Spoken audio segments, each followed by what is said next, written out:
I, 28M, work in corporate finance, so I'm naturally a guy who looks at everything in terms of ROI and risk management. My girlfriend, 26F, and I have been together for 3 years, and for the first 2, things were fine. But about 6 months ago, she landed a job in high-end real estate, and it went straight to her head. She started hanging out with a crowd that obsessed over luxury lifestyles and high-value men. Suddenly, the life I provided, a nice luxury condo, a 6-figure income, and a brand new SUV leased in my name that she drove daily, wasn't enough. She started talking about how her colleagues were getting gifted Rolexes and how I was settling for mediocrity. The breaking point happened on a Tuesday night. I was sitting at the kitchen island looking over our finances. She hadn't paid her half of the shared expenses in months. When I asked her about it, she didn't even look away from her phone. She just sighed and told me she was evolving and that I should be grateful she even chose to live in my tiny condo. I told her that if she was so unhappy, she was free to find a mansion. That's when she stood up and dropped the line that ended us. She looked me dead in the eye and said, "I can walk away whenever I want. Boys are begging for me. I have guys in my DMs who would pay triple this rent just to breathe the same air as me. You're lucky I haven't left yet. You have zero leverage here." She expected me to panic. She expected me to beg her to stay or offer to pay for a vacation to make it up to her. Instead, I just pointed toward the hallway. I told her, "Great. There's the exit. Use it." I told her the relationship was over, I wanted her out, and I wanted the keys to my SUV on the counter by morning. She looked stunned, like her brain had short-circuited. She didn't leave that night, but she did leave the keys. She thought I was just blowing off steam. I wasn't. The next morning, I went to work and called my brother, who's an attorney. Since she'd lived there for 3 years, she was technically a tenant even without a lease. He told me to serve her a formal 30-day notice to quit to keep it legal. I did exactly that. When I got home, I handed her the papers. She laughed and called her father. Her dad is one of those "my daughter is a princess" types who think rules don't apply to them. He showed up an hour later, shouting about how I couldn't throw her out because she had equitable interest in the condo since she'd lived there so long.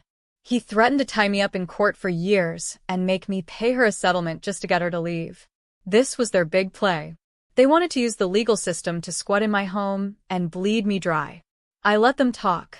I let them think they were winning. But while they were gloating, I was doing my homework. I found out through some digging that her work events at those high-end real estate listings weren't exactly authorized. She had been hosting private networking mixers for sugar daddies and their prospective dates in mansions that were currently on the market without the homeowner's knowledge. It was a massive liability and a total breach of her professional license.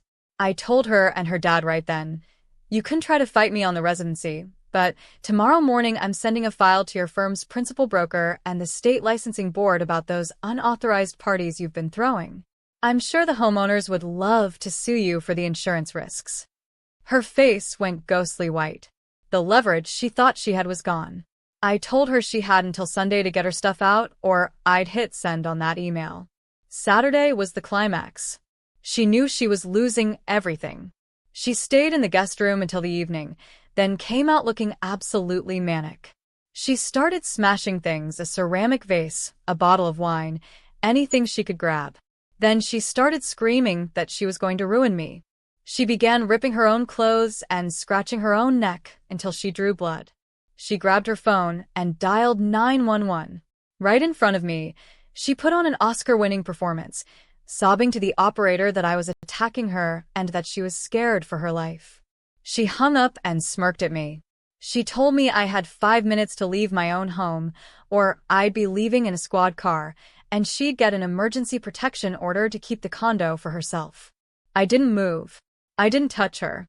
I just leaned against the counter and pointed to a small USB wall charger plugged in near the toaster. I told her, "That's a 4K cloud sync security camera. I have 2 more in the living room. They've recorded everything. The smashing, the wine, you scratching yourself, and your phone call to the police. The footage is already on my iPad in the bedroom." The silence in the room was deafening. When the police arrived, She tried to play the victim, but I handed the officers my iPad. They watched the video of her systematically framing me. The look on the officers' faces shifted from concern to pure disgust. They didn't arrest me. They handcuffed her. They charged her with making a false report to emergency services, malicious destruction of property, and since she tried to use them to steal my residency, they added witness intimidation and obstruction. While she sat in a cell, I finished her off professionally. I delivered the evidence of her sugar parties to her broker. She was fired within the hour. Her father tried to send me a legal threat for interfering with her job, but my lawyer shut that down real quick. We told him he could either pay for the $12,000 in damages she did to my condo and have her sign a voluntary surrender of residency, or we would release the framing video to the local news. He sent the money the next morning. I saw her a few months later at a random grocery store. No luxury car, no designer clothes, just a girl who looked like she hadn't slept in weeks. She had lost her license, her job, and her reputation. She tried to give me a dirty look, but she couldn't even maintain eye contact. She had spent so long telling me how many boys were begging for her, but when the smoke cleared, she was completely alone. She thought she could walk away whenever she wanted, so I just opened the door and made sure it locked behind her. If you want to see what happens when a high-value ego meets a guy who actually keeps receipts, subscribe for the next update.